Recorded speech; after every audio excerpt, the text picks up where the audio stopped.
On to the latest as far as the Russia-Ukraine crisis is concerned. Russia has now begun a full-fledged attack on civilian centers in West Ukraine.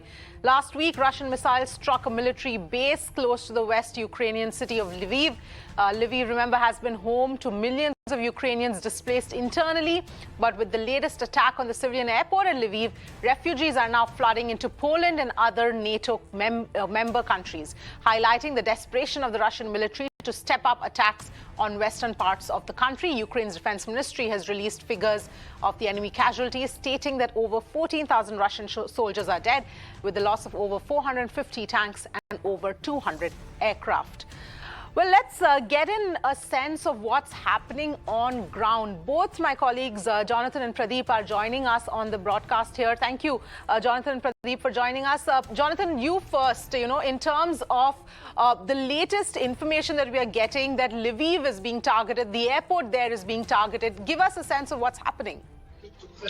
Yeah, I just got back from the airport, actually. It's about 6 kilometers out of town, and it was very heavily struck in the earliest hours of this morning by what's believed to have been a Russian cruise missile strike. Now, this is quite serious. This isn't just artillery bombardment. These are very, very expensive, heavily targeted and very large airborne munitions. Our understanding is that they took out something called the Ukraine the Lviv State Aircraft Maintenance Factory, which was a large complex just on the adjacent to Lviv main airport itself. Now, the purpose of this targeted strike is still unclear. It may have been something to do with interdiction of the Ukrainian Air Force, which obviously is a major tactical issue. But equally, there has been some speculation that this complex may have indeed been playing a role in the clandestine transshipment of Western weapons, which have been flooding in now over the Polish border and clearly causing the Russians some headaches. There was a big plume of smoke visible earlier, but it seems to have dissipated now. Lots and lots of soldiers, checkpoints, and very jumpy policemen pointing their guns at us and telling us to clear off, because obviously this now brings the war very much to the doorstep of Lviv, and it's the closest strike we've had yet. Yes, absolutely. Pradeep, to you then, in terms of the complete change, because Western Ukraine was the area where people thought that they were safe. They were all moving to Western Ukraine. But obviously, that's all changed now. What's the situation now at the borders?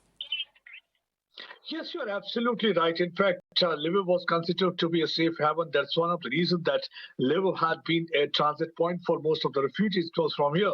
They used to fan to other places, whether it was Poland, whether it was Hungary, Romania. It was from here only. And the refugees were provided relief and rehabilitation at this particular place. And this has also been a supply line for most of the parts of Ukraine, and including shipments of the weaponry was also going from this place. That's one of the reasons that Russians have tried to target this area. Now they're trying to expand horizon of the war. They're trying to expand their offensive towards these untouched areas like Western Ukraine. We saw that few days back there was again a missile strike. That time the military base was targeted, and this time they've tried to target airport. And idea is basically, one, they do not want the airports to be used for any kind of military purpose.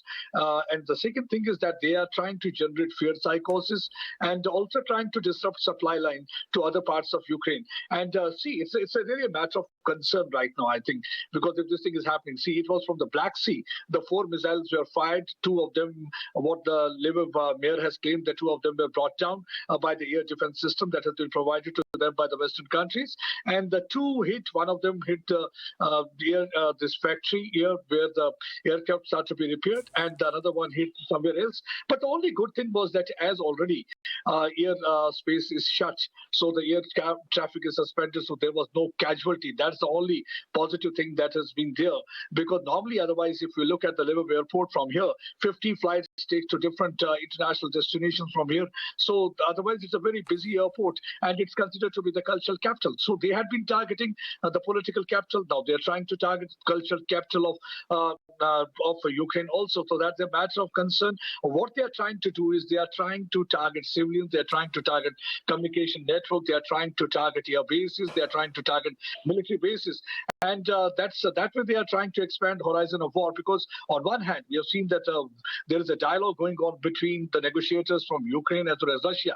But if you look at the outcome of the dialogue on ground, hardly one can see any success, because normally it appears that this dialogue and engagement is being used as a smokescreen to only buy time, regroup, and carry out intense attack on Ukrainians, because what they want that Ukraine to be a neutral zone.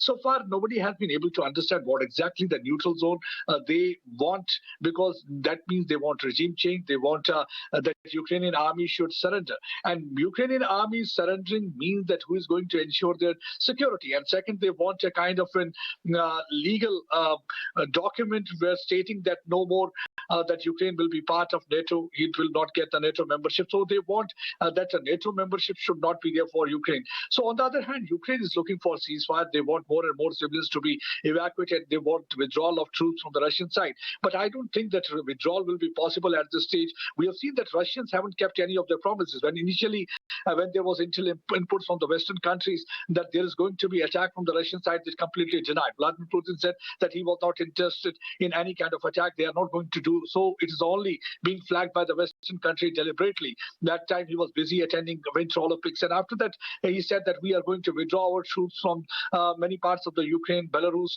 Nothing of that sort had happened. And right. now when he says that he is looking for the that again they will try to give ceasefire. So everybody is looking at this thing with skepticism, and that's one of the reasons that in fact the Blinken, the Secretary of State for United States, has also said that I think this is the time when the Russia need to be tried for war crimes that they have committed, because more than 2,000 civilians have already lost their lives, which includes more than 50 children. 3 million people have already been rendered homeless. It includes 75,000 children. So women and children continue to suffer already. There is a catastrophic situation. I think this attack can be considered as apocalyptic if so far as this particular strike, the cruise missile strike, is concerned.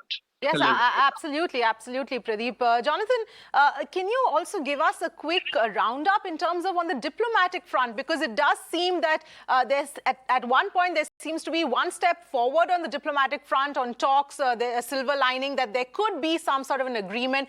But then we see what's happening on ground, the shelling and bombing and the targeting only increasing and 2 steps backward on that front. What's happening?